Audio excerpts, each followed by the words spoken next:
Hi, this is Mike, and that's my wife Martha here. We're going to here today to present you our trip to Israel back in May. But first, before I start, I just wanted to share with you some of the things that are going on over in Israel right now. I know we hear that Israel is God's people and everything, and yes, there definitely are, but all is not well in Israel right now, both from a spiritual standpoint and I guess you call it secular standpoint. So there's a couple things I wanted to share with you. One of the things going on in Israel right now, I don't know if you've heard about this or not, I don't think it's really in the news, is the fact that they're possibly going back to war again with Hamas, like they did back in 2014.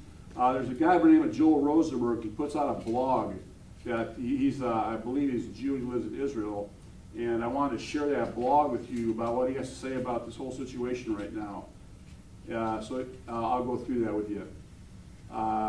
It looks like Israel and Gaza, they're moving towards a full-blown war. Hamas broke the ceasefire.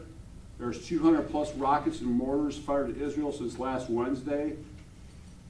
And 11 Israel civilians have been injured, and the IDF is retaliating. Palestine and Gaza is suffering wide under Hamas tyranny. So Joel starts his blog by saying, pray it doesn't happen. Pray that civilians on both sides of the border are spared the horror. But all signs suggest a major new war is about to erupt between Israel and Hamas and other terrorists in Gaza. It has been exactly 4 years since this last full-scale war between Israel and terrorists of the Gaza Strip. In August 2014, some 4,600 rockets and mortar rounds were fired at civilians in the Jewish state by Hamas and its allies.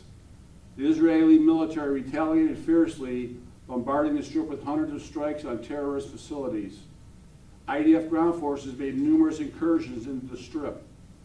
In the end, Israel chose not to launch a complete invasion and occupation of the Strip. But many on both sides of the border suffered, and great damage was caused during the conflict. Since then, a shaky truce has persisted. The Egyptian government of President El-Sisi deserves credit for actively working behind the scenes to persuade Hamas, Islamic Jihad, and other terror groups to stand down. Now listen to this.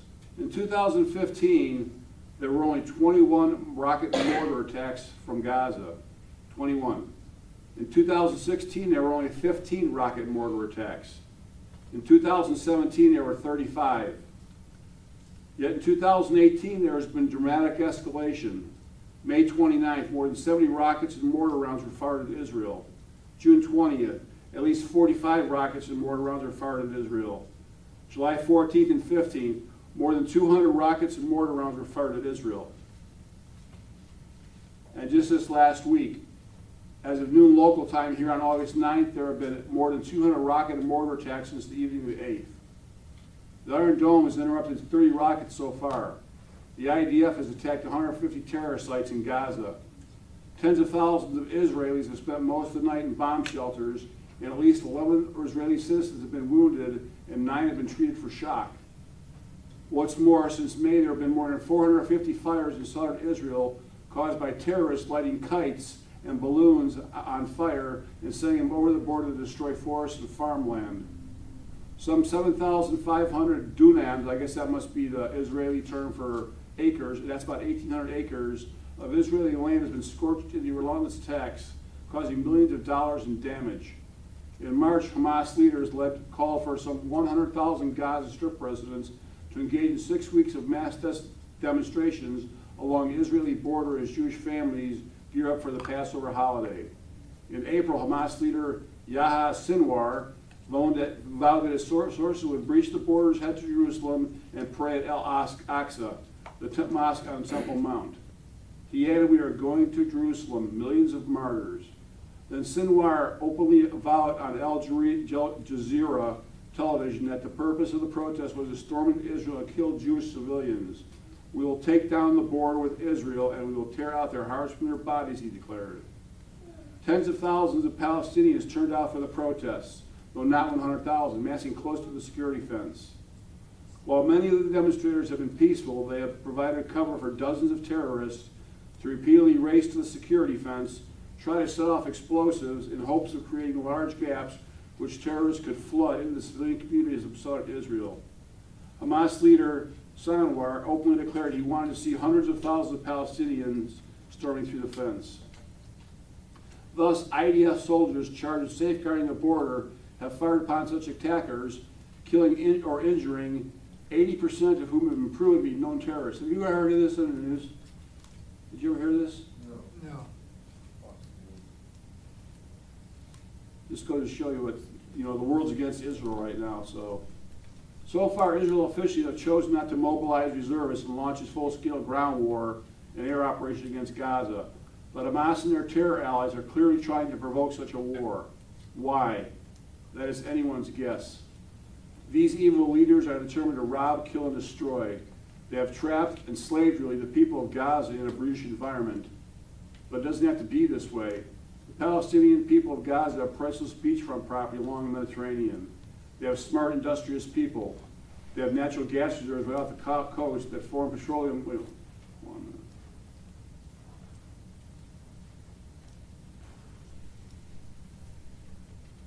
I'm going to stop there, and I'm going to read something further on down. It says, the people of Israel and Gaza need help. They are people created in the image of God, a God who loves them. They deserve so much better. Let us pray for quiet and calm on the border to be sure. Let us pray that war will be averted. Let's not stop there. Let's pray for more. For the complete spiritual liberation of the Jews of Israel and of the Palestinians of Gaza. It cannot happen too soon. And this is something else I read. It's about Israel's looming, what they call civil war. And as I read this, it kind of came to mind, this might be the 144,000 Jews they're talking about in the Revelation that are going to go to evangelize the world, or may come out of these people. So it starts out there as a civil war looming in Israel, but very few are talking about it.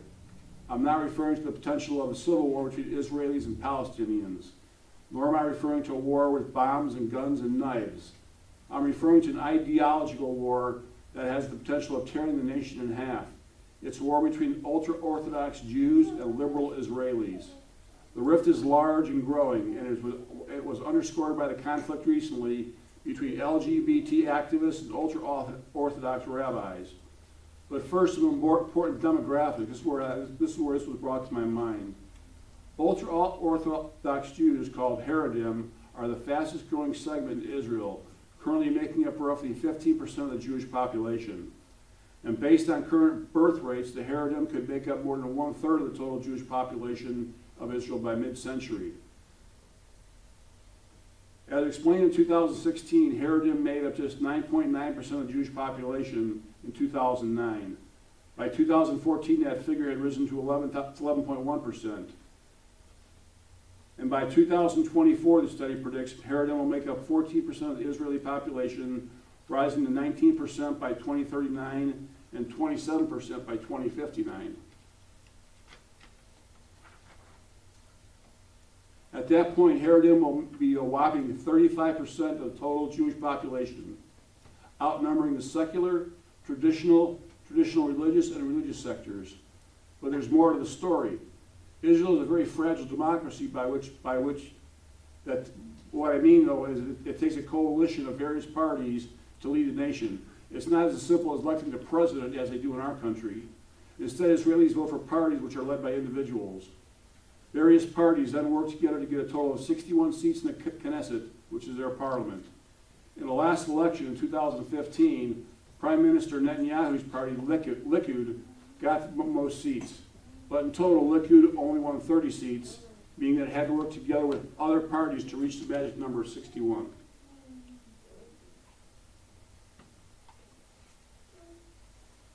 To put his coalition together, Netanyahu had to include two ultra-Orthodox parties, United Torah Judaism and Shash, both of which won just 6 seats.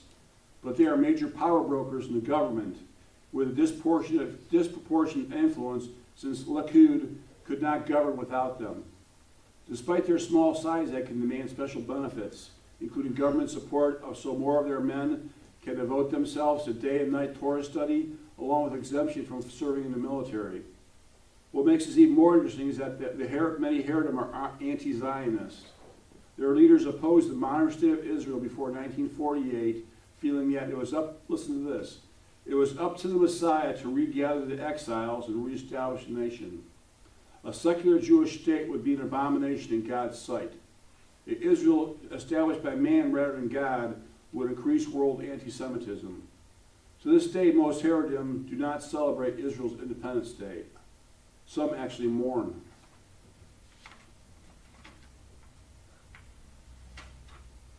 And remember, there are very traditional Jews with no TVs, limited internet access, and tightly controlled dress codes and sexual mores. The religious traditionalism makes American evangelicals look like worldly sinners. Yet the rest of the Jewish Israeli population is quite progressive and liberal. As noted in Israel today, as a nation, Israel prides itself on tolerance toward and acceptance of homosexuals. There are openly gay members of the Knesset. The IDF touts integration with the LGBT community. Tel Aviv is advertised by the Israel Ministry of Tourism as a top gay travel destination. And Prime Minister Netanyahu recently highlighted Israel's homosexual credentials at the American Jewish Committee Conference. And with LGBT activism growing bolder and louder, a conflict with ultra-Orthodox Jews becomes even more certain. This is especially true in Jerusalem, since it boasts a significant Haredi population that is considered particularly holy in Jewish tradition. Recently, however, to the consultation of liberal Israelis, Netanyahu and his Likud party helped defeat a motion to include homosexuals in a new amendment to Israeli surrogacy laws.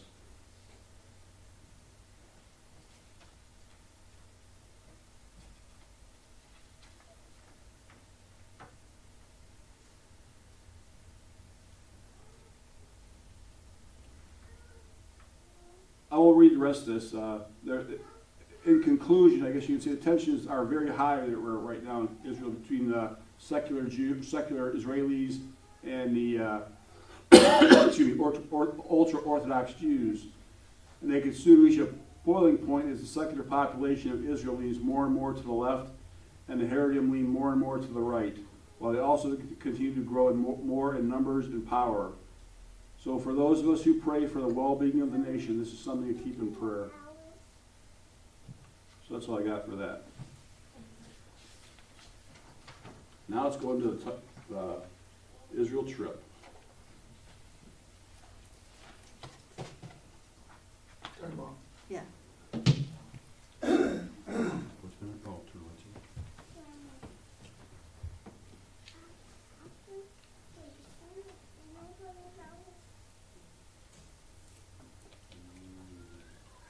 Is that better? Yes. Okay, so we left Chicago on Wednesday, May 9th, and actually, you can see it now. This picture is day breaking over Ireland or England, not sure which, but it was an island. So you can see the little tiny bit of lights there. And then this was our first look at Germany, where we had a layover. And that's what the next several. Oh. Who are those people? Beautiful. Was that a Some more. selfie? Yes, that was a selfie. Yes, that was a selfie. Some more of Germany. Big. And then this was our first look at Israel. We went to Jaffa from the airport in Tel Aviv, or Jaffa or Yaffo. You got there, what, about late afternoon, wasn't it? It was early evening. Yeah. So we didn't get to spend much time there because we had to be on our way to the hotel. But in Jaffa, some of the biblical significance of that is Peter stayed with Simon the tanner at his home, where Peter had the vision of the sheep with the unclean animals. And then also Tabitha, which translates in Greek, which is called Dorcas. I think Dorcas is in the Bible, isn't that right, Greg? It's Tabitha, or are they both? Yeah. Where is he called? Was raised from the dead. And of course, Jonah hid from God in Tarshish by catching a ship at Jaffa. And Solomon received supplies for the temple through the Jaffa port. So that's some of the biblical significance of Jaffa. And here's some more pictures. We spent what, maybe about a half hour there, maybe? they took us to the center for, of the city. And here are some pictures.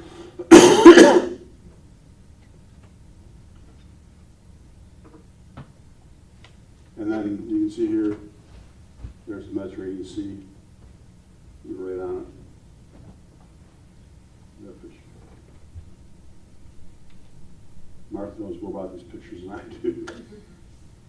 The picture on the right-hand side of that house is the picture that they use on the internet for Peter's, where Peter stayed with Simon the Tanner.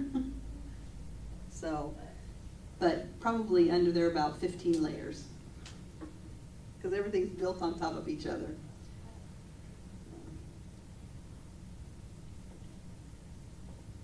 Another view of the Mediterranean. And then lots of sights from the buses. The first one is just open land. The second one is a cemetery. And then they have very interesting high rises. Lots and lots of high rises. Lots of people in a very small amount of space. This is where we actually started our first day of really touring Israel. Our first stop was Caesarea Maritima, I think that's how you pronounce it. There were ruins of a hippodrome, theater, and palace. And the biblical significance of Caesarea Maritima is Peter baptized the first recorded Gentile convert to Christianity. His name was Cornelius, a Roman centurion. We just talked about him just recently, didn't we? Maybe. Okay. When this soldier and his household began believing in Jesus, they received the Holy Spirit and began speaking in tongues, which astonished the Jewish Christians, but validated the fact that salvation is for all people. The Apostle Paul was also imprisoned here for 2 years and preached to the Herods, King Agrippa II. And he had famous for saying if he were to listen any more longer to Paul's persuasion, he might become a Christian, which I don't think he did, though. Philip and his 4 daughters, who were prophetesses, lived here, and Paul stayed with them when he returned from his missionary journeys. And then at Philip's home, a prophet named Agabus bound Paul's hands with his belt, foretelling how the apostle would be handed over to the Romans. I believe. And here's more theater rooms at this place. I'm not sure what it is. That's the outside of the theater. The other was showing the seating. Everything's a ruin and everything is archaeological over there. So you just have to know the biblical significance of things when you go over. But these are some capital columns or column capitals from ancient days.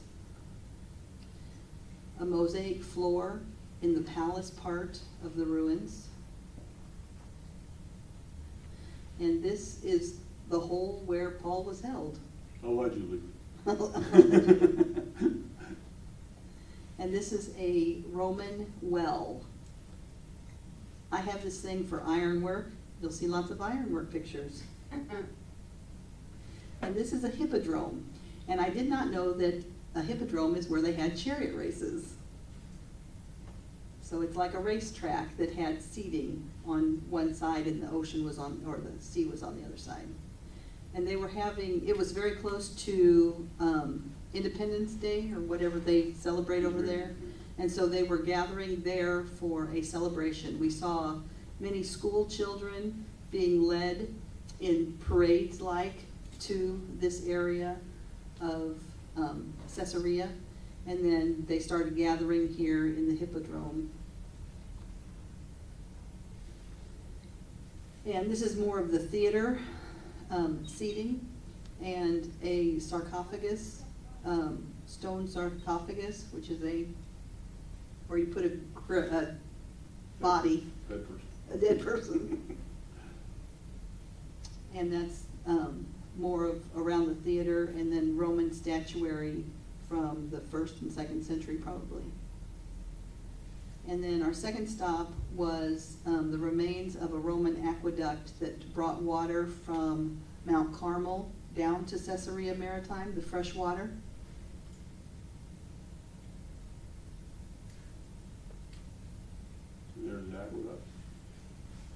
And then our third stop was Mount Carmel, where on the left you'll see a statue to Elijah, and he's beheading a prophet of Baal there, Baal.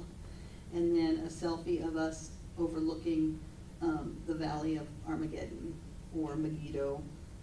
This is one of my favorite stories. It's by the prophet Elijah's fire lighting challenge, one of the Old Testament's most spectacular contests between Yahweh and the pagan deity Baal. And it turns out King Ahab had married the Phoenician princess Jezebel, who turned her allegiance to Baal and had Yahweh's prophets slaughtered, which Martha just mentioned. So Elijah called on Ahab to assemble the 450 priests of Baal on Mount Carmel and challenged them all to call on fire from Baal to light the sacrifice, which didn't happen. And as King 1 Kings relates, Baal failed to respond to them. Elijah built the ruined altar of the Lord and offered sacrifice. And immediately fire from heaven consumed the offering, even though it had been soaked in water. And this is an olive grove partway down Mount Carmel, and then in the background, is more of the valley, Jezreel Valley. And these pictures do not do this justice, I'll tell you, because this valley is huge. We'll see more pictures of it in a second. As far as Megiddo and the Armageddon battlefield, Megiddo today is a major archaeological site that tells a rich story of past civilizations, but it's, of course, a future story that captures our attention, because Holy Scripture reveals to us that this is more than simply one of more tourist site of dust and bones from past times. It's the greatest gathering of armed forces in history is yet to occur there. At the end of the age, the valley of Jezreel, in which Megiddo is located, will be a gathering place for an immense army that will fight the returning King of Kings, Jesus Christ. This will be the culminating event of the day of the Lord and tribulation. It's difficult to imagine this today when we read scriptures and ponder the modern geopolitical landscape. Now that we cannot easily see that the current Middle East conflicts could quickly lead to war, even nuclear war, between the antagonists. But how will political leaders in nations in Europe and Asia be led by deceptive spiritual forces to move massive forces into Jerusalem and fight Jesus, the Son of God? The answer lies in today's headlines in Scripture, which are giving us a precursor and to what is happening now and in the near future. This is the Jezreel Valley down here. And I mean, it was humongous. There was 200 million soldiers. Is that right, Greg? I'm not sure, yeah, sounds right. Something like that. They're all going to be in this valley. You just look at it and try to imagine it. It's amazing. And there was also one of the people we went with. They were talking about a Israeli airstrip. I think this might be it here. I'm not positive. Looks like, yeah. Where planes are constantly taking off and landing there, and they supposedly disappear into the mountain, like they might have a not so secret air base there. Stop 4 was the Megiddo National Park, a former stronghold of the kings of Israel and Judah. And this is Solomon's Gate. And a gate isn't a flat thing that opens up and closes. It's like 3 different layers of stuff that you have to pass through. And that's Maryland. And these are just more of the ruins. Everything's a ruin, so keep in mind. The picture, everything's going to be a ruin. And you'll find near the end of this place, everything's a church too. So these are just some of the, and Megiddo is a site that's being excavated even today, and they found 15 layers of civilizations there. And the 15th, they believe, is Hezekiah, around the time of Hezekiah. And that stone that's hollowed out is what we were told is a manger. So when you picture Jesus in a manger, it's not made of wood. It may be lined with hay, but it's not made of wood. It's made of rock. And this is an ancient grain silo, and the sign tells you that it's an ancient grain silo in Hebrew and English. And on the right-hand picture, you can see the slope, which are stairs that would go down into the grain silo. And you would, as you used up your grain, then you would only go down as far as you needed to get your grain and walk back up. And they had these statues around the place. And then we went down into Hezekiah's tunnel. The big thing was you found a spring, you had to protect your spring. And so the kings would often build a wall, their wall to the city, out past the spring so that it was protected, and sometimes they would have to reroute the spring by tunneling through, and we're going to go down into one of these tunnels that rerouted springs from outside the city into inside the city. And there are the ancient stairs going down. You can see them off to the right of the modern stairs. And we went down and down and down, and it was dark. And then we came back up the other side. The next stop was Nazareth Village, which is set up like Dollywood or something, kind of, but not quite. They are trying to recreate the time of Jesus, and it is also an excavation. They found it, they stumbled upon it, and then they just, as they uncovered things, they rebuilt things, and then just to show what the life was like at the time of Jesus, that he would have lived there as a boyhood, during his Well, boyhood. they treat it more like an amusement park than the boyhood home of Jesus. So this is an old olive tree, and the olive trees are very odd-looking trunks. They look like a sponge almost. And on the left, we have a wine press, and up behind the wine press, there were terraced vineyards. And then, of course, on the very top, you can see the modern buildings. But where there's that little round puddle of water is the well where they would put the grapes, and as they squashed them, then it would run down a little spigot into a lower basin and be caught there, and then filled their wine jugs and their wine skins and such with that. Is this anywhere near Gethsemane? No. That's what Gethsemane means, is wine press. So, this is in Nazareth. Oh, okay. And so, like I said, they have people dressed up in period clothing doing what they would be doing in that period. And this was a couple of actors named Abraham and Sarah, and they were shepherds. And then we visited the wine press building and the olive press building. The olives would be put in that basin, and then a donkey would draw the millstone around, and then the mash that they got from that, they would transfer into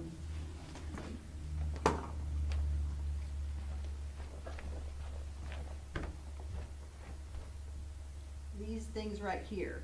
And they're not mesh, but they're woven, and they would put the mash in there, and they would stack them up like 5 high, and then they would put them under the press, which is here at the forward of the thing, and they would lower that. And the first press was to the Lord. That's the first fruits of the olive oil. And that would go for temple, for lighting the menorahs or the lampstands, and for the anointing oils. And then the second press would be like for household cooking and such. And the third press would be a little gunkier, because with every press you're getting more olive bits and stuff in your oils, and so that would be for lighting. And they even used the leftover mash for were starting fires and such, because it still had oil content in it. And then we saw a stonemason, a carpenter, they're both in the left-hand picture, and then a weaver. And she was spinning the wool at that point, and they showed us how they colored the wools with common things like onion skins to make a yellowish, and I can't remember any of the other things that they used, but. And then they took us to the synagogue of Nazareth, which they found the foundation of, and then they rebuilt it. And yeah, this panoramic picture was not mine. It was compliments of Jonathan Taylor. Most of the pictures are mine, but a couple of them I did borrow. So this is a panoramic. It shows almost the entire synagogue. And on the left, we have pillars of the synagogue, and then from inside the synagogue looking out, and then up close of the door handle. And then we went to Cana, to the church at Cana. And this is, the left is a picture of the outside, and then they had this ironwork, which looks like what we consider a jug of the day. And then another picture of the architecture of the arches, and that's the portico of the church.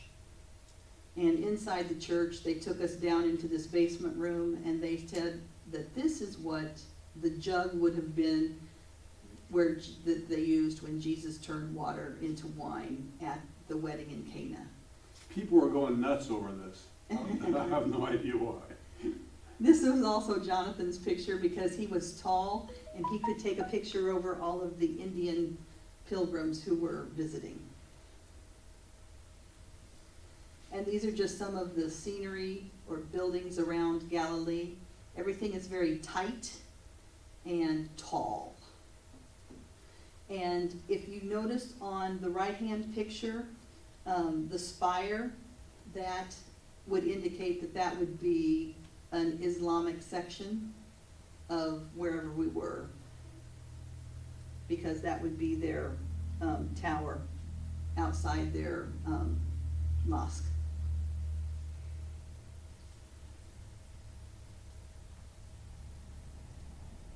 See how everything's built on top of each other? One thing I really noticed when I was over there, when you were in Jewish sections of wherever you were at, it was pretty clean and all that. And whenever you went to Palestinian sections, it was really super dirty. And a Jewish guy at work told me that that was because the Palestinians are not allowed to have garbage trucks and things of that nature because they can be turned into a weapon. So. And then on our third day, we went to Magdala, which is the first city town on the Sea of Galilee and probably the home of Mary Magdalene. And this stone that they have sitting here, it's hard to see a little bit, but on the left-hand picture, there is a jug on the left-hand side of that side of the stone. Well, actually, there is a pillar, and then a jug, and then a menorah, and then it repeats itself with another jug and another pillar. And that is to represent the temple in Jerusalem. On this was a temple stone. It was in their synagogue. And then on the bottom of the right-hand side, those are to represent trees, pillars and trees. And we're not really sure the significance of that circle. It's hard to see because I was taking it through glass and there was a reflection, but it's like a six-petaled flower with a circle around it that looks like the petals as well. You can see the right-hand picture a little better, can't you? So, but that is the Magdala symbol. And this is their synagogue being excavated. And that stone that's in the center there, you can see the two ridges on either side, and that is where they would lay their scroll when they were reading from the scrolls. And there's, on the left, we have some frescoes from the temple, and on the right, some mosaic flooring. And there were actually 3 guys there cleaning the mosaic flooring as we went through. Magdala was on the Sea of Galilee, and it was known for salted fish. So these are pictures of part of the, I think the left one is the salting process, and the shop area, market area.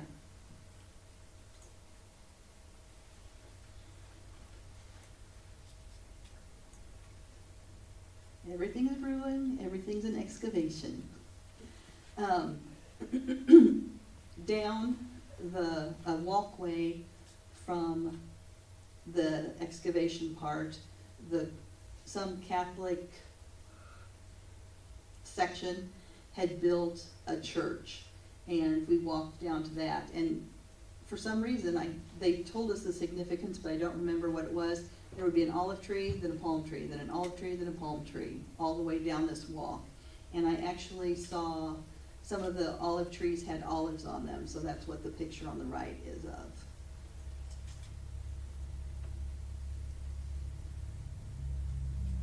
So that's the Sea of Galilee in the picture on the left. And there was a road that would come up from the Sea of Galilee up to Magdala. And the picture on the right is part of that 1st century road that has been excavated. And in this is another of Jonathan's pictures. When you walked into the Catholic Church, they had this atrium that was a woman's atrium, and on each of those pillars were the names of biblical women. And yes, I found my name there. And the name of the church is Duc in Ulcum, which means launched into the deep. On the right-hand side, will you point to that whitish part right there? Right here. Yeah. That is the main sanctuary for the church. And we couldn't go in there because they were having a choir practice. But the stage area is a boat.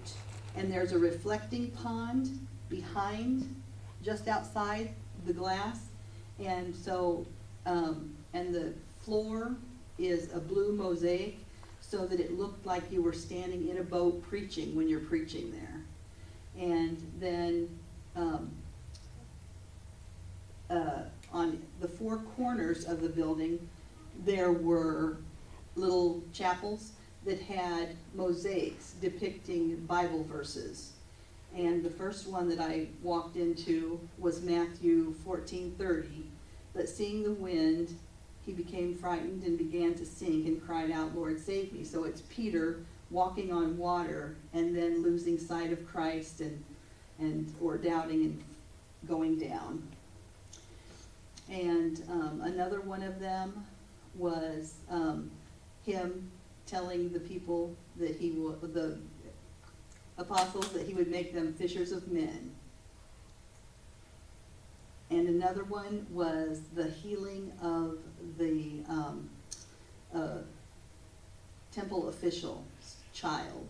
And you can't see the detail that these mosaics were, but these were so detailed that the mother, just above the child, you can't even hardly see her in this picture, she had a tear in the mosaic that you could see. They were very detailed. I mean, here they look like pictures, they look like paintings, but they were all little pieces of mosaic. What is the name? Tile. Mosaic? Tile or whatever. And then the last one was the casting out of demons out of Mary Magdalene. And then in the basement, they used the first century floor as their flooring of the church. And there was a chapel down there called the Encounter Chapel. And this mural depicts the lady with the issue of blood touching Jesus' garment. And where the white is, where she's touching the garment, her hand is like being renewed.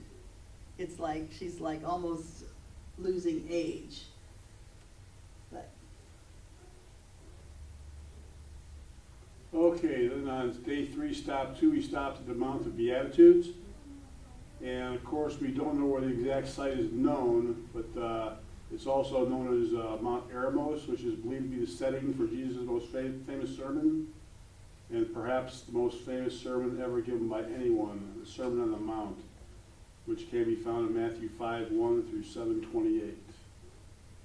It's overlooking the northeastern shore of the Sea of Galilee. The Mount of Beatitudes is one of the most beautifully serene places in the Holy Land, offering an enchanting vista of the northern part of the lake and across the cliffs of the Golan Heights on the other side. And of course, within sight are many are scenes of many of the events of Jesus' ministry in Galilee, including the town of Capernaum, 5 miles away where he made his home. And the Mount of Beatitudes is also understood to be the place where Jesus met his apostles after his resurrection and commissioned them to make disciples of all nations, which Greg is really good on that. Always tell me we should be doing that. so here are a couple of pictures from, of course, the church that's built on the Mount of Beatitudes. The church. More ironwork, I told you. And here are some mosaics. The mosaic on the right is inside this church/chapel, and the little one on the left is of the altar. Do you remember what kind of church that was? I'm sure it was Catholic. More ironwork and mosaic floors.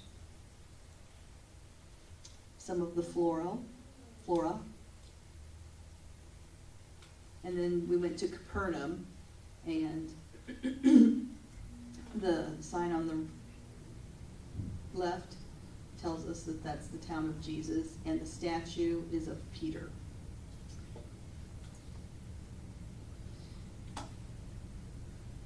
And these were old ornamentations, and in the ornamentation, the far right bottom has the Magdala symbol, and some of the symbols are pomegranates and some are flowers, the rose of Sharon, I suppose.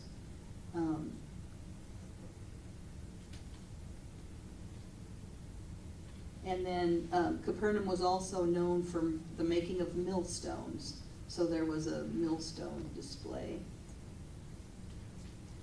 And that's the church. It's built on the side of Peter's house. Literally, you can walk up close to the church and take pictures of the area that's been excavated that they deemed his house underneath there. And the rest are other houses that have been. Which is shown in the next photo, right? Oh, yeah. Peter's house beneath the church. Now, the synagogue of Capernaum, the black area is the synagogue of Jesus' time, and then the white is the more recent synagogue. And these are just part of the ruined walls of that synagogue. And there was this statue on the path in and out of the homeless Jesus. And that's not it's not the only statue of that kind. I guess this statue is several places throughout the world. The next stop was the Jesus boat. And this boat was found when there was a drought in the mud as the Sea of Galilee had shrunken. And so they brought it up and preserved it as best they can. And so that gives you a good idea of what a boat during Jesus' time looked like, or the bottom of it at least. About the size of it though. And then they made modern tour boats on the Sea of Galilee to look like it would have been in the first century as well. There's our St. Peter fish. We all had fish. It was called St. Peter's fish because they think this is the fish that they got the money out of its mouth to pay the taxes. Not that fish. Not that fish. that kind of fish. We're only on day 3, wow. Caesarea Philippi, we went there on our third day, and it was a pagan city known especially for its grotto devoted to the worship of the Greek woodland deity Pan. It was in the tetrarchy of Herod Philip, Antipas' brother, who dedicated a temple for the worship of Caesar there, and also gave it his own name to distinguish it from the Caesarea that was on the Mediterranean coast. And it was here that Jesus chose to reveal who he was, his plans to build his church, and this is where he said, I also say to you that you are Peter, and upon this rock I will build my church, and the gates of Hades will not overpower it. And I'm trying to remember, maybe you can help me out. Wasn't there a particular reason that they think that Jesus chose the spot to have him say that? Yes, because this was a gate of hell. Well, I understand that, but I thought there was more to it than that. It was a horrible place. Okay. Not sure. This is the cave that was Pan's grotto, and it had a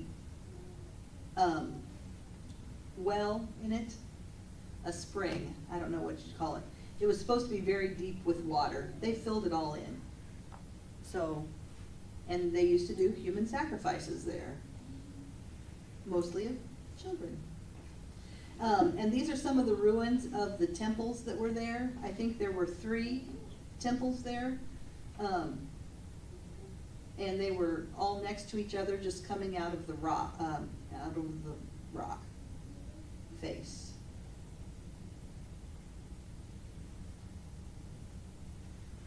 Horrible place, but absolutely beautiful. And it always boggles my mind that back in the day when they had chisels and hammers and that's it, that they could do this intricate artwork. And, oh yes, one of the springs, the Herman River Spring, feeds the Jordan River. And this was one of the 3 springs that fed the Jordan River. It's so lush and really lovely and cool. And on the left we have mosaics from the floors, and then we have more capital and column ruins. Day 4, the first stop was the Jordan River baptismal site, and like seven of our people who were on the trip with us got baptized or rebaptized in the Jordan River. This is not the site where John the Baptist would have baptized Jesus. It would have been further downriver. They created one here because it was a little bit cleaner than downriver. And you can't really see them, but the shadows in that middle picture on the top are the fish. You could actually see the fish in the water. Very lush, very nice. And then we moved on to Bet Shean National Park. And the rendering on the right-hand side is a model, I guess you'd say in bronze, of what the city would have looked like around the time of David. You know, Saul. Saul and his sons were hung on the wall by the Philistines after they had been killed in battle. Not that wall. Not that one. So upper these are all pictures of the theater. The top left is the outside of the theater. The two on the right are of the seating. And then the stage. There were people from another group singing. And you could hear it throughout the entire area. You were talking earlier about a lot of the stuff is excavations and all that. One of the things that they were always bringing up was a lot of these places where things happen, that isn't actually where it happened because there's so many layers of civilization from the top layer all the way down to one that's like when Jesus was around. A lot of times when they say this is where it happened, like for instance with the Saul thing, they don't even know where, they haven't even found the wall. So you can say this is where Saul was put up on the wall, but you actually can't see the wall. So more of the temple, some of the pillars, and those stairs are very steep. They're little stairs. And this was just some in the ruins of the bathhouse. The top left is what a bathhouse campus would look like, I guess. And then some of the implements that are used in the bathhouse were on the lower right. And then the description of them, which you can't read from here. I can't read from here. And this, on the left, the column would have been a main walkway, and there would have been shops on either side. And then some of the artistry of the columns and such. The lion on the top and the person on the lower thing. And in 732, before Common Era, there was an earthquake that destroyed this city. And some of the pillars, they sat up, like in the earlier picture, and some of them they just left laying where they were found when they dug them up. And Tristan, on the right-hand side over here, he's not a tall person, but that capital, you can tell how big they were. And there's more decorative flooring, mosaic on the left, and I don't know exactly what I guess it's a mosaic as well, but it's larger and more intricate, I don't know. I liked them both. And then you kind of stood up and looked down into things, and I believe that upper left was a synagogue, but I'm not 100% sure. And on the right, this was a public bathroom. And you would put a cheek on 2 different stones and do your business. And men and women used the same bathroom. And they did a lot of political talking in the bathroom. I guess you had a captive audience. So, and I think it would have been covered in the day, but roofs don't last through excavations. And I saw a pomegranate. And so there's a pomegranate tree with some pomegranates on it. And we tried to go to Jericho twice. One day we just called, but one day we were turned away by the army. The Israeli army was like, you can't go there because they were rioting.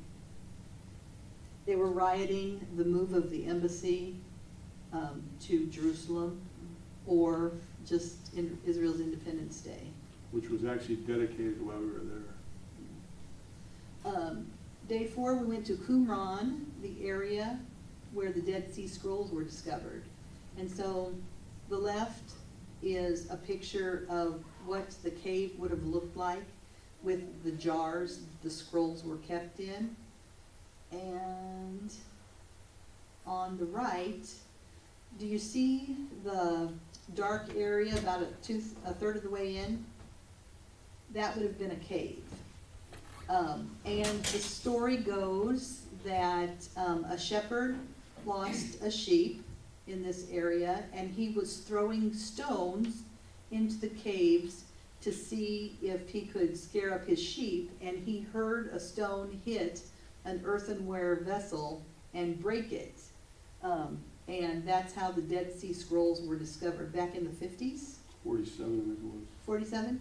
Yeah. And there are 12 of these caves so far in this mountainous area that have been discovered.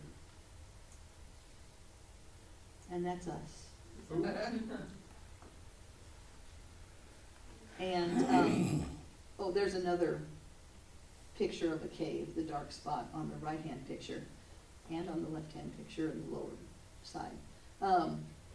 And it was, Qumran was a settlement of possibly scribes, where they sat all day and transcribed the scrolls that were there. And so they had a kitchen, they had a dining room, they had a place where they kept, you know, where they did the cooking. And so some of these excavations are of those different rooms. And we have a cistern. And then that's the Dead Sea there, that blue strip in the middle of the picture. And more of the Dead Sea. And as you can see, the Dead Sea is getting smaller. I didn't put those pictures in here. They took us along this road, and on the left-hand side of the road, there were these marks. And these marks were where the Dead Sea was 100 years ago. And then you look off to the right of our bus, and like 5 miles away is the actual shore of the Dead Sea now. So they've been mining it for minerals, of course, and so that's one reason that it's getting smaller. And they say, I don't know, I'm going to stop there. They've been mining it, but then just evaporation, I don't know. And then the picture on the far right are people floating. You cannot swim in the Dead Sea. And it's hard to get into the floating position or sitting position. And then once you get your feet up and you're kind of just sitting there, it's very hard to get your feet back down because it's so full of salt. And then that evening we stayed in a kibbutz in the Judean wilderness, but the place where we stayed was very lush. And I will say that going through the barbed wire fences didn't really bother me much, but then when we stopped at our kibbutz and a gentleman walked down the side of the bus with a rifle on his back, that got a little scary. But we had our best worship there. It was like God was there. And then the next day we got up and went to En Gedi. I don't know if you can really see it, but there's an ibex right in the center of that picture on the left. You can see the little horns, and the little face is a little bit lighter. And that was on the way up into En Gedi. And then En Gedi is David's cave. Did you talk about that? No, it's next slide. Okay. Anyway, there's a waterfall there in the picture on the right, and then the cave is on the right hand beside that, and that's us. That's how far away from this cave we were. The selfie gives you perspective. Okay. And after Saul was done pursuing the Philistines, he went into a cave where David was hiding to relieve himself. I'm sure you know the story. And David had a chance to kill him, but declined, saying, "Far be it from me, because of the Lord, that I should do this thing to my Lord. The Lord's anointed, to stretch out my hand against him, since he was the Lord's anointed."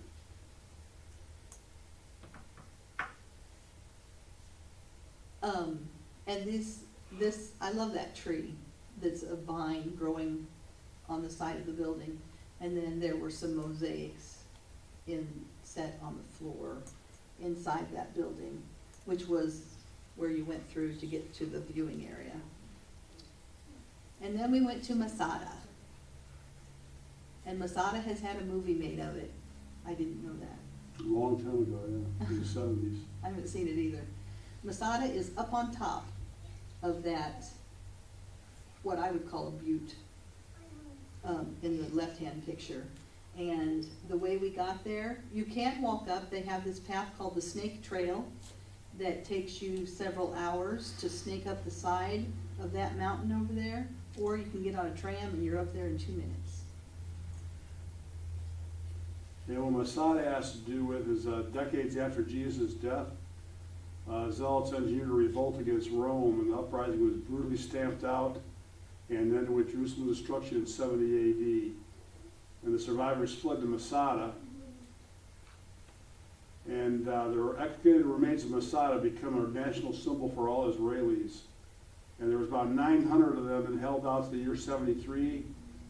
Then 15,000 Roman troops breached its walls. And since it was late at day, the Romans delayed the final attack until dawn. And that night, the survivors met and voted for suicide rather than for capture. The survivors drew lots and chose 10 men to slay all the rest. Each man lay down on the ground with his wife and his children and embraced them. Together they waited for the blow from the men chosen to deliver it. When the 10 executioners had unflinchingly completed their task, they drew lots again to see who would kill the other 9, and then the last one would take his own life. So then at dawn, the Romans poured in through the breached walls. Fires burned quietly everywhere. A ghostly stillness hung over the air. Finally, 2 old women and 3 small children came out of hiding to tell the story. And the contemporary Jewish historian Josephus concludes the report of Masada with these striking words. When all the Romans saw the mass of slain, they were unable to take pleasure in the sight, even though the people were their enemies.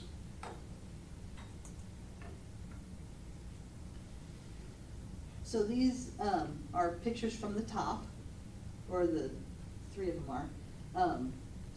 You can see the Dead Sea in the top left, barely, at the very top of the picture.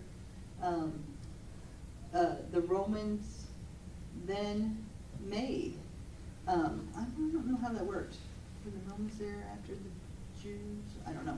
Anyway, they talked while up there about the Romans having control of it and how they used it. And so they built towers and such for, we talked about Romans being up there. Oh well. And there are frescoes. That dark place on the lower right hand is where the gondola or cable car landed, and then you still had to walk a little bit up. The top left is a mosaic, and I can't read my little sign there. Oh, they're both mosaics, all mosaics. Flooring. If you can see the kite-shaped area in the right-hand picture in the center, that is where the Roman garrison had camped. And this is actually on the back of the mountain, which from where we approached and where we took the cable car up, which was easier to breach than the front with its little snake trail. And this is a model of Herod's palace on Masada, the 3 tiers working its way down the mountain. And then this is from standing at the top and looking down at the ruins of Herod's palace. And more bathhouses. This one had little cutaways. And on the left top was a ritual bath that was up there, a mikvah. People would have to take their little ritual baths before they could enter the temple. And then more frescoes and more mosaics. The lower they had a hot room, like a sauna, in the bathhouse, and the lower left-hand side shows they built the floor up on pillars, and there was hot, steamy air flowing around there, which heated the floors, which indeed, in turn, heated the walls, and that's how they made their sauna. They had a fire right outside the building. And then there's more of the city ruins.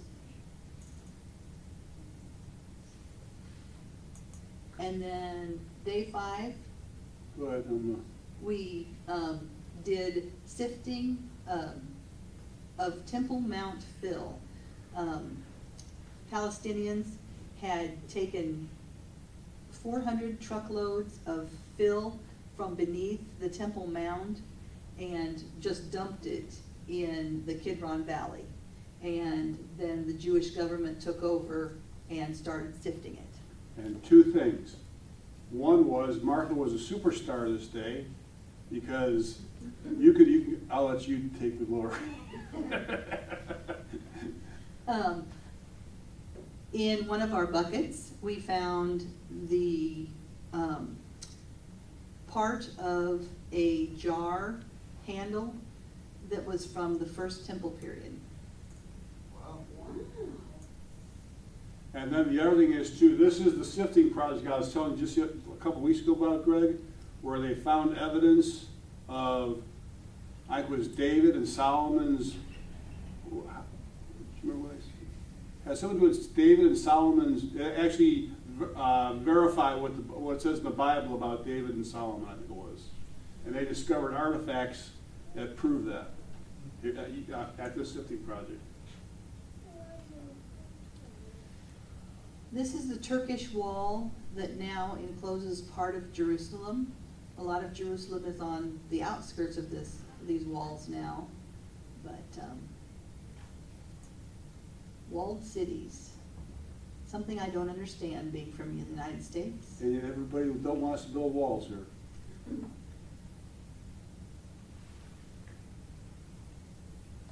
And then we were on the Temple Mount. And of course now it is Islamic area, but we had more capital pillars. And the Al-Aqsa Mosque is there on the Temple Mount, and beautiful architecture. Not beautiful what goes on inside of it, but beautiful architecture. And there's their Muslim tower, and then the Dome of the Rock.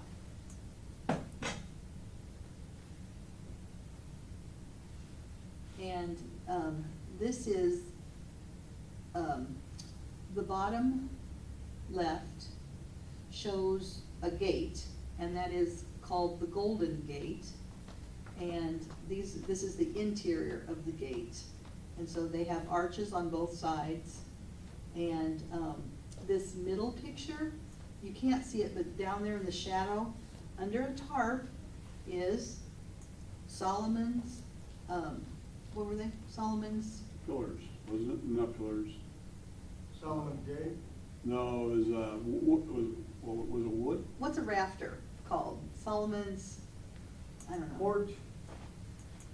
It's just supposed to be cedar poles. Oh, there's a story about Solomon's porch in Dillon, So, which was and, added to the temple later, but you can't see through canvas. All we saw were the kittens playing on top of it. There were cats everywhere. And this arched way just stands up in the middle of nowhere. Who knows what it was from? And then this little, on the right, this mosaicked, it's almost like a, yeah, it's almost like a gazebo. And it sits just east of the Dome of the Rock. And this is the building.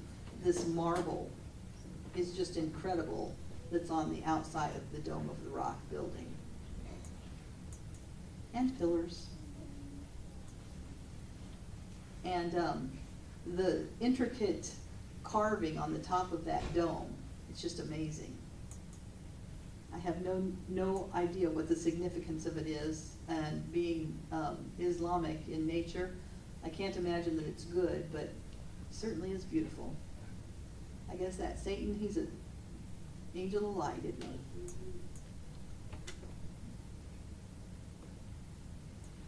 And then the Lion's Gate is how we got off of the Temple Mount and into Old Jerusalem.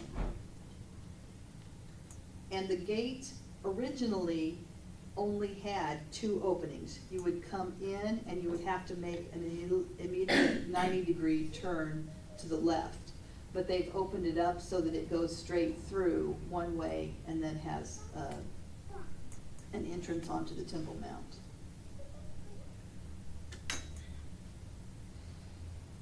So you might notice how narrow the street is, and it is a street.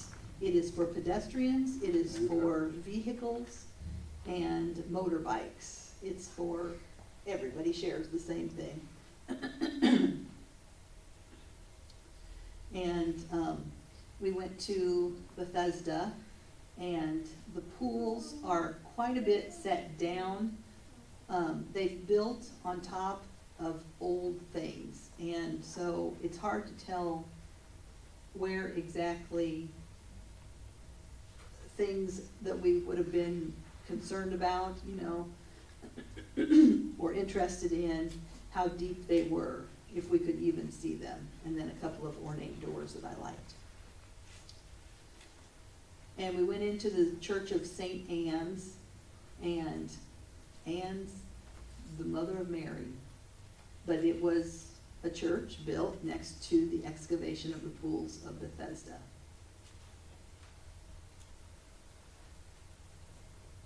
More architecture.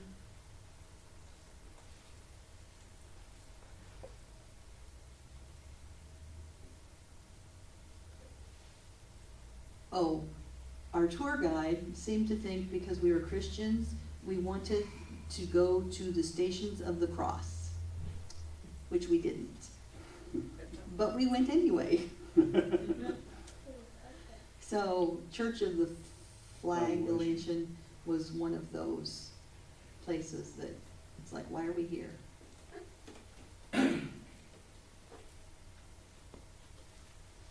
And these are just some pictures along the way.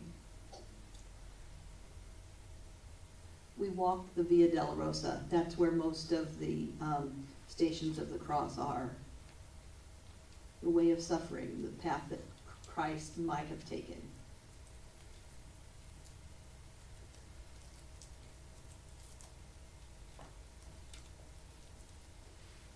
And notice the closed shops. The day that we were there, the Muslims were protesting the embassy move, and so they had all closed up shop. And so it was easier for us to get through the streets. They were less teeming with people, but still very narrow. And I think God was truly blessing us that day to have that happen on that day, because there was 22 people in our group, and it was real easy to get stretched out and separated, and once you got separated, that's real bad to happen. And so that day that happened, we didn't get separated. So you can see once again how narrow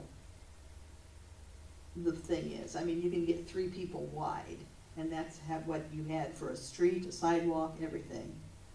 And everything, stairs all over the place.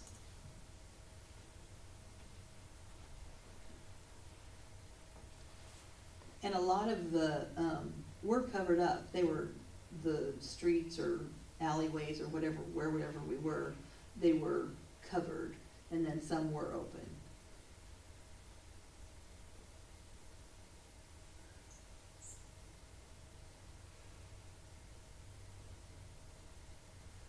And then the Church of the Holy Sepulchre, we did not go in. Is that the Pope there in the bottom right? One thing did a it's a selfie with funny a Pope. story about this place. So see the picture? They left that ladder up there in the opening. Mm-hmm. How long has that been sitting there, Martha? Long time. no one can decide who has responsibility for that, so they won't remove the ladder. That's because more than one group has control of this place. Catholics, Orthodox, several different people have control of it. So somebody set that ladder there to do something, and they say that nobody knows who's supposed to take it down now. But some people say that it's been stolen and it's a different ladder, just to give, something to say about the building. Very touristy. This is pictures that I stole from other people on the trip of the inside of the building. So supposedly that slab in the middle top was supposed to be where Jesus was laid after his death. And supposedly it's been seeping blood lately. Who knows? Nobody seemed to see anything while they were there. And right below that, they have built a room around where he was supposed to have been laid. I don't think you'd actually go in there, you just walk by it. I didn't want to go in because I was not wanting to be having an asthma attack. So the left side shows how quiet the Muslim quarter was, and the right side shows how busy the Jewish quarter was. It was teeming with people. And the Austrian hospice had a sculpture of a tree, and you can't really see it in these pictures. I'm sorry about that. But it was a it was a sculptural tree with birds on it. It's really cool. And this shows excavation this was in the market, the Jewish market. And there was just this hole in the floor that showed you layers of excavations below your feet. And there was the bottom left showed a map of Jerusalem in the 1st century, and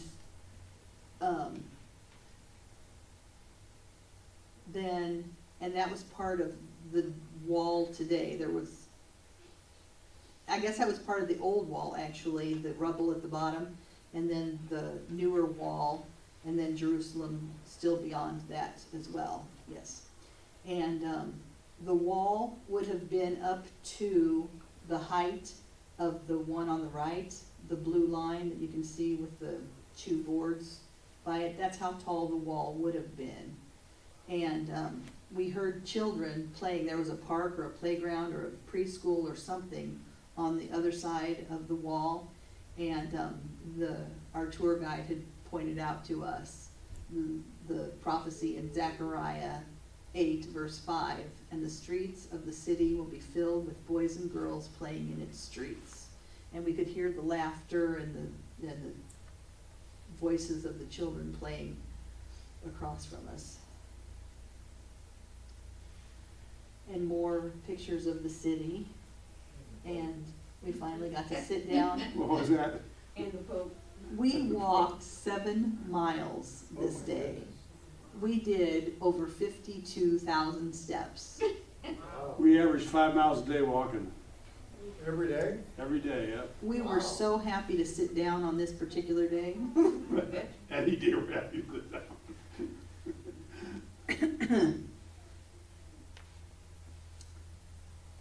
And Old Jerusalem is surrounded by walls. And so here you can see part of an old wall. It may be the Turkish wall. And there's some ornate great work and more buildings and how tight it is. And then this may have been the upper room. We don't know. But this is what they show you if you want to see the upper room where Jesus instituted communion.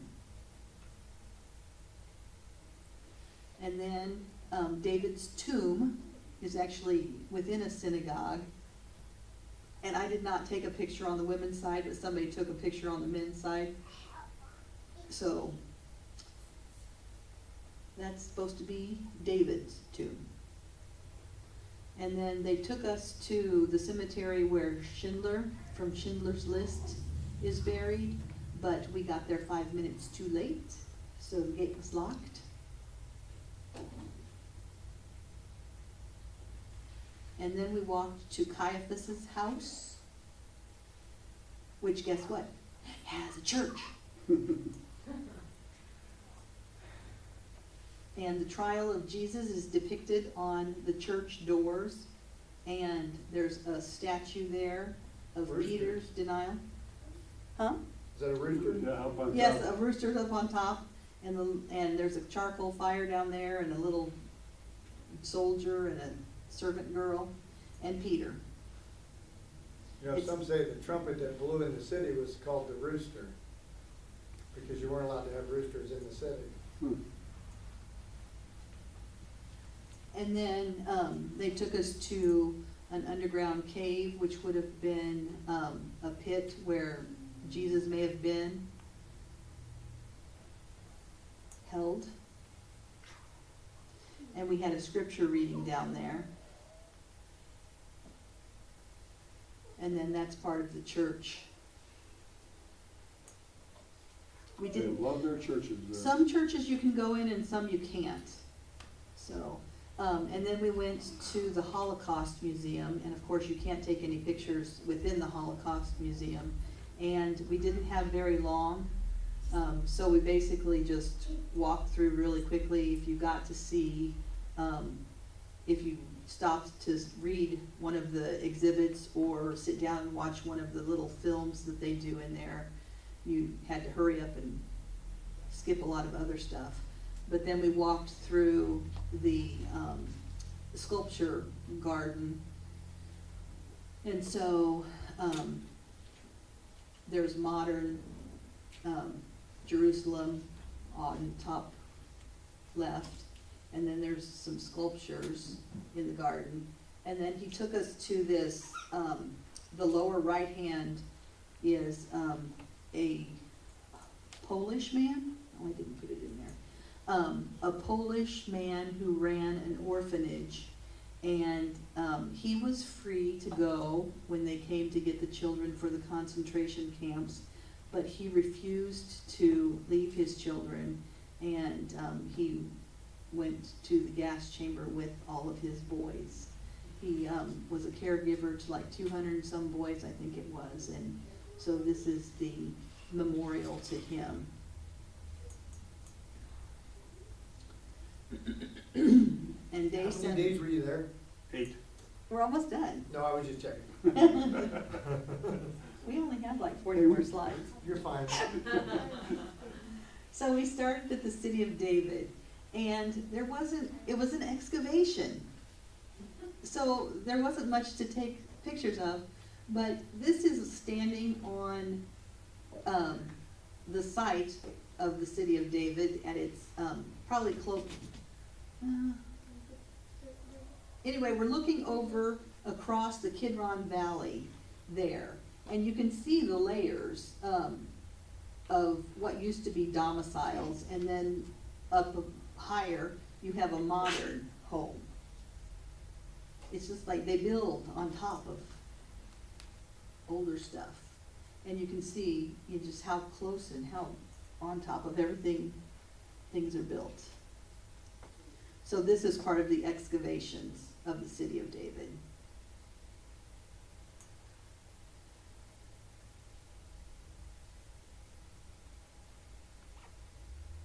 Some of them actually look like rooms. And then we went down into the water system, and they have Warren's Shaft, which is dry, and they have Hezekiah's Tunnel, which still has water running through it to today. Earlier I told you about when we were at Masada? Where were we? No, no.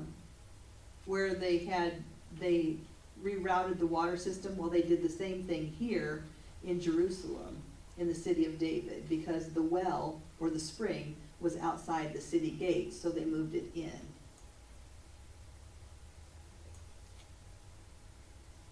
So it's dark, and we went down to the Gihon Spring, which is where Solomon was crowned king of Israel and Judah, I guess.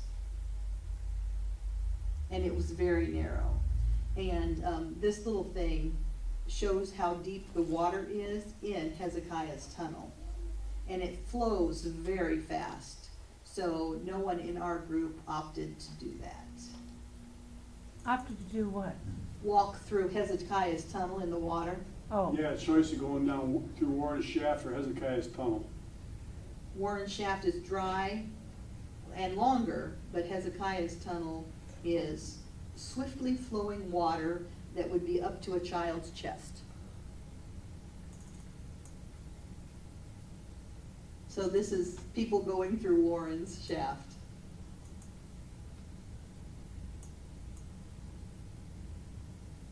And once we got out of Warren Shaft, we walked to the pools of Shalom, and there was really nothing there to see.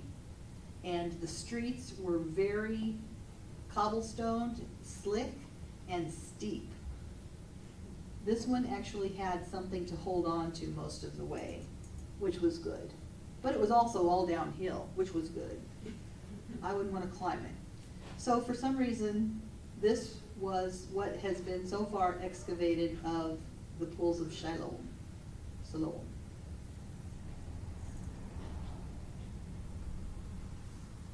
And then we actually took a bus up the hill again.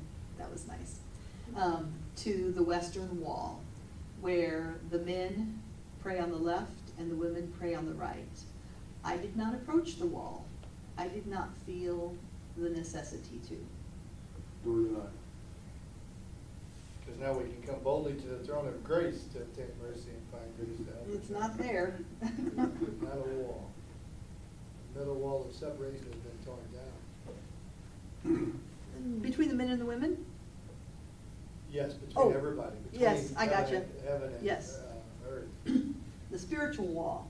Mhm. Yep. So then we went into the rabbinical tunnels, and these, I'm not sure that these were first century. I think that they were later, but I'm not sure. But they are tunnels. And this, you can't, it's a little harder to see, but that's an ancient guardrail that would just sit there like that, and protect people from falling into the quarry. And these are dressed natural rocks. Was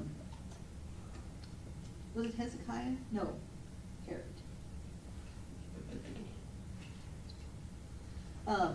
On the Temple Mount, when the king of Israel enlarged it in order to build a larger temple, he dressed all of the stones so that they all had a beveled edge. So you had your rock, and then you had this part that was cut out, and then they fit together. And so they dressed the natural stone to look like it was a stone that had been quarried for the wall, because this is all a continuation of the wall on the western side. How do you remember all this stuff? I got a brain.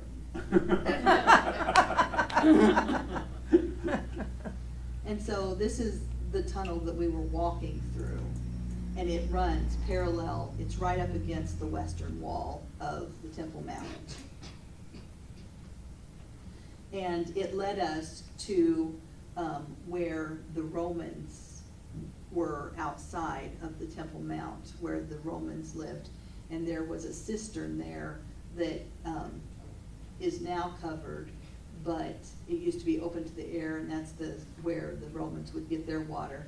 And there were goldfish in it. I was like, yeah, that's not first century goldfish. And this is the southwest corner of the Temple Mount. And the Temple Mount goes down, that wall right there goes down much farther underground. There's stuff to excavate. And these are the southern steps that led up to the Temple Mount. And then we went to the Israel Museum. And we went there for one purpose only, and that was to see the shrine of the book, which you can't take pictures of. So we took a lot of pictures of the scale model that was outside the museum. And this is during the 1st century. So on the left, the temple, that's the temple up there, and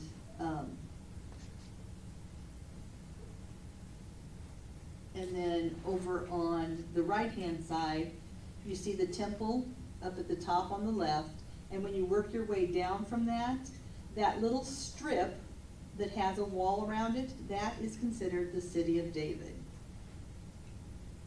And then outside of that would have been the rest of the, where you would have Romans and everybody lived.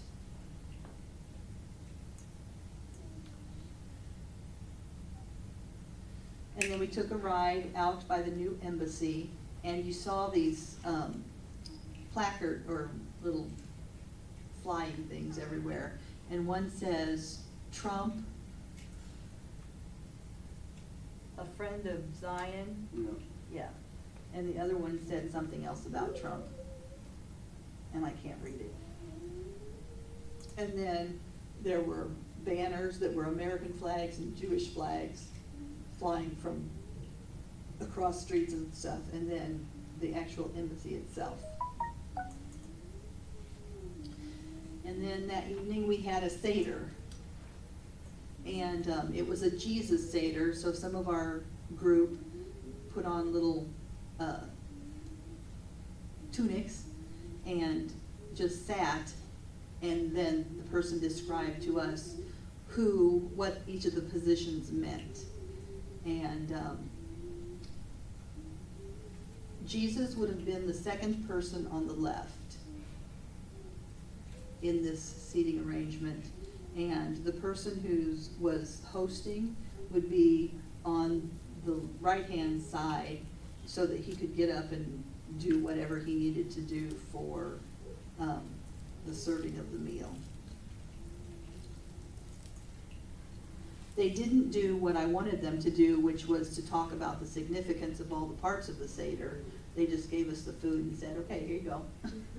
So, and then on day 8, we started on the Mount of Olives, and this is standing up on the Mount of Olives and looking around across the Kidron Valley.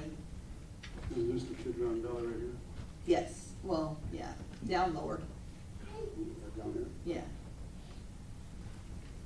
And we're looking across to the Temple Mount in that picture that Michael was just at, and you can see the Dome of the Rock. What I think is really cool about this spot right here is we don't know where Jesus is gonna step foot down on it, but somewhere in that area, he's gonna step down there and kick some butt. And we're gonna be with him.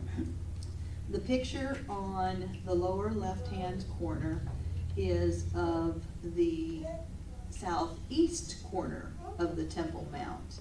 And the southern stair ruins are just to the left of that. So you can see that corner of a wall, and that is the southeast wall of the Temple Mount. And of course, on the Mount of Olives is where the Olivet Discourse happened. And it's recorded in Matthew, Mark, and Luke. And one thing is it's important to recognize is that this teaching is reference to Israel, not the church. Christ is speaking of God's future program for Israel.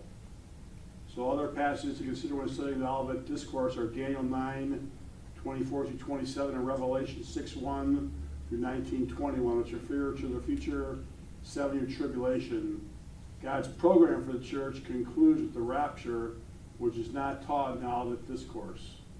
The rapture of the church is found in John 14:1 through 4, 1 Corinthians 15:51 and 52, and 1 Thessalonians 4:13 through 18. And about Jesus' second coming, Zechariah says, in that day, this is what I was just talking about. In that day his feet will stand on the Mount of Olives, which is in front of Jerusalem on the east, and the Mount of Olives will be split in its middle from east to west by a very large valley, so that half the mountain will move toward the north and the other half toward the south. And you think about that, the Kidron Valley runs east-west. So somehow, when he puts his foot down on there, there's going to be a fissure going the opposite way. And it's like you think instinctively it should be going that way, when in fact, no, it's going just the opposite way.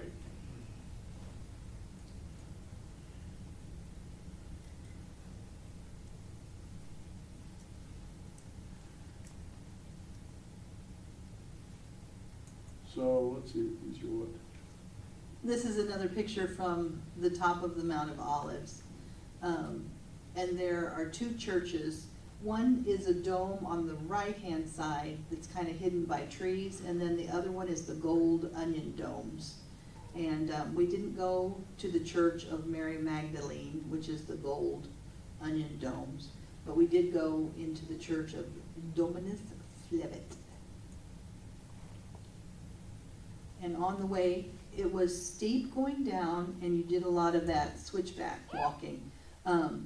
But ossuaries are on the left, those are bone boxes. And then this right-hand thing is a huge aloe vera plant surrounding the base of this little tree.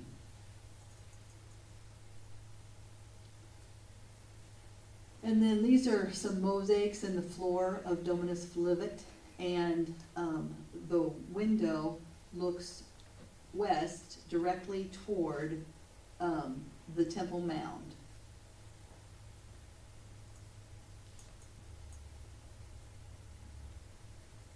And we basically walked down this street that was between graveyards. It was all cemeteries. And this is a possible Garden of Gethsemane. And this is the garden outside the Church of the Nations. And the middle picture, the guy standing there with his nice little pose, may be the rock where Jesus prayed.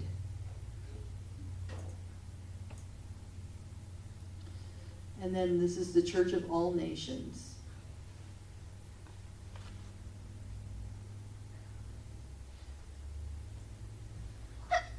Beautiful, the interior of it. And then we went to the Garden Tomb.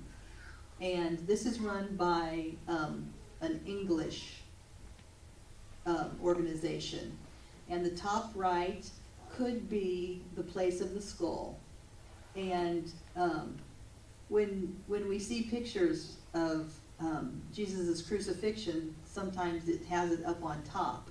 But they were telling us that if you wanted most bang for your buck, you wouldn't put that gruesome thing way up where people couldn't see it. You would put it right down in front of this where there was a road that Plus you ran. do it at face level too. Yeah. So it wouldn't be up high like that, but that they kind of see a skull in that rock formation. And this may not be the tomb where Jesus was laid, but it's like it because you can see a little built-up area in front of the opening of the tomb, and that was a trough where the stone would have Just been just a little sitting. And then a stone would have rolled down the trough. right in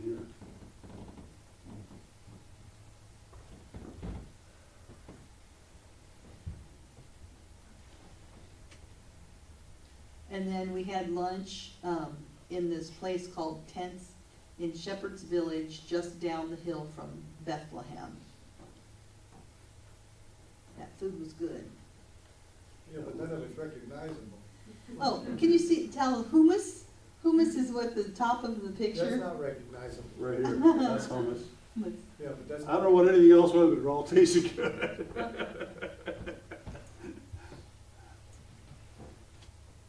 Hummus is what you do sandstones with, is that what you use? No, that's hummus. I'm making a joke. It's a bad one. And then we went to the Chapel of the Angels, which depicted the angels telling the shepherds to go to Bethlehem. And this is down the hill from Bethlehem, because Bethlehem literally sits on a hill. And then there were caves, and the caves had mosaics in the floor, and where the shepherds would have stayed. And then there was a fountain to the shepherds. And then up on the hill in Bethlehem was the Church of the Nativity. Something interesting about the Church of the Nativity, it was the only church that was not totally sacked by the Persians when they invaded Israel. And the reason for that is on the pillar, there was a rendering of the Persians who would have been the wise men who came to bring gifts to Jesus. And so because they themselves were depicted in the church, they did not sack it. So it's the only standing church from Constantine's mother's building of the churches. But they did have trouble with looting, people stealing, and so in the second picture from the left, you can see the dome of the doorway, but they've filled it in with rock except for that tiny little place. So you had to duck to walk through. But that was to keep people from stealing the stuff inside. I walked into this place and I hacked and coughed for about 15 minutes because the incense caught me in the back of the throat. It was horrible. And then you have to go down some steps. You can see the kind of steps they were, how steep they are, and how small they are. This was actually the exit from the cave where Jesus was born. The entrance In quotations. is on the left. And then the top picture is in the center is where the manger supposedly set, and the bottom picture is where he was born, supposedly. More likely that these are the places or near the places where this happened, because this church was originally founded within 100 years of Christ's birth. So people could have actually been there who knew that, yes, this was the place. And the right-hand side and the bottom are of a mosaic floor from the original church. And then I liked the doors. So you entered the church by that little door back there, but then we went out a side door or something, and we went into a courtyard that went into the modern Church of St. Catherine. So this is part of the portico, and I like architecture. And then this grate on the left was a cave where somebody hid at some point when they were being persecuted.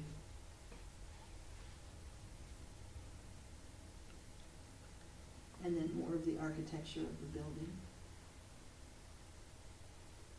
And then just some shots of Bethlehem itself. And St. George, who killed the dragon in mythology, or whatever you want to say, was very big in Bethlehem. He was all over the place. And then what I never expected to see in Israel were windmills. Yeah, And I saw 2 of them. that's strange, isn't it? And we didn't stop there. They weren't a stop on our tour, and so we don't know the significance of them at all. But, and then on the way home, we flew across Greenland. Greenland looks like that. It looks like ice in the water. And that's all.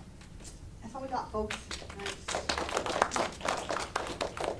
Were the mosaics on the floor colorful? Yeah, well, Addison? they had color. Yes, ask questions. If you have questions. Oh, cemeteries, Yeah? were they all above ground? No, I think a lot of those might have been, It's on hills. yeah. It's all on Well, hills. the whole